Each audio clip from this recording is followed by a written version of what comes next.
Hey folks, it's a beautiful day. Let's just catch up a little bit. So on Friday, the CUPW met with Patty Haidu, the Minister of Jobs and Families. I'm not sure exactly what was said at that meeting. Shortly after that, however, Doug Ettinger penned a letter. Well, I imagine he's been sitting on it for a while, but he sent a letter to the minister asking that she force a vote on the last contract offer. Since that time, the Canadian Union of Postal Workers has invited Canada Post to final binding arbitration. And since today, Canada Post has refused that, which is sure fun because they asked for it earlier.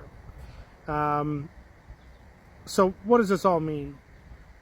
Well, we can't force them into binding arbitration, but we can ask, and they've refused.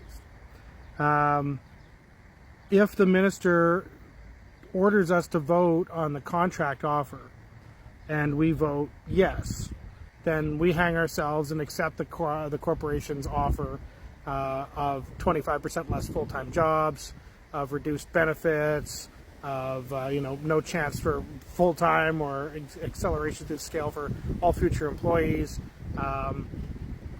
benefits for retirees, all of those things that go. They're significantly changed, and not for the better.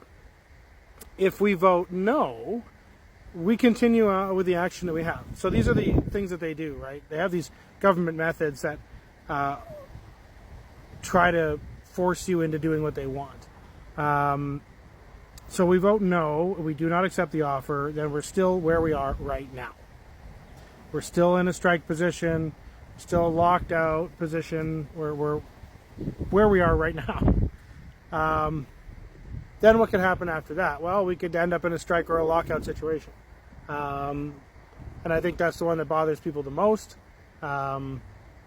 because that is literally being out on the street not having a job. That's true. The other option is that the government legislates back to work. Assuming that the legislation passes Parliament and doesn't cause the government to collapse, then they legislate us back to work. But ideally, that should involve final binding arbitration, which is what we just asked for. But again, that's not what the company wants. Now, the government could do some funny business, and they could say, here's final binding arbitration, but they have to follow the recommendations of the Kaplan Commission.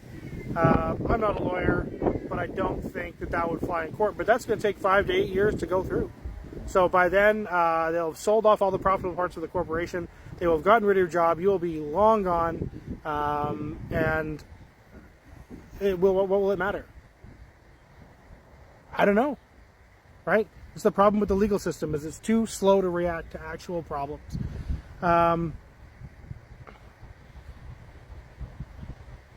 So it's not really pretty. But we've known that. Somebody said that, oh, they don't want the 18 months of binding arbitration. That's a whole lot of shit. Because here we are, it's 18 months since our contract expired. And it's not because we've wanted it to be expired. We've been trying to negotiate a deal. So it's not time. It's never been time. They offered us a $1,000 bonus, signing bonus, which works out to like $55 million. So it's obviously not about money. So, like, what is it about? It's literally about privatization of the post office.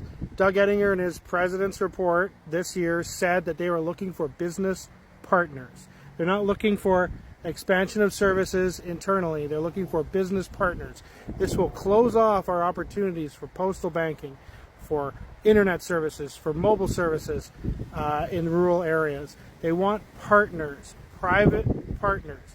Just like with Purolator, which we own 91% of, where they're sending all our parcels. Those guys are working like it's Christmas time right now. And here we are in June, and they're working like it's Christmas time. Why? Because they have our parcel volume. But we own 91% of them. So I think somewhere along the lines we're going to have to get them moved into Canada Post rather than just the Canada Post group of companies. But that's for now. That's not for now. That's for the future. So keep your chin up. We'll see what happens tomorrow. Right? Have a great day.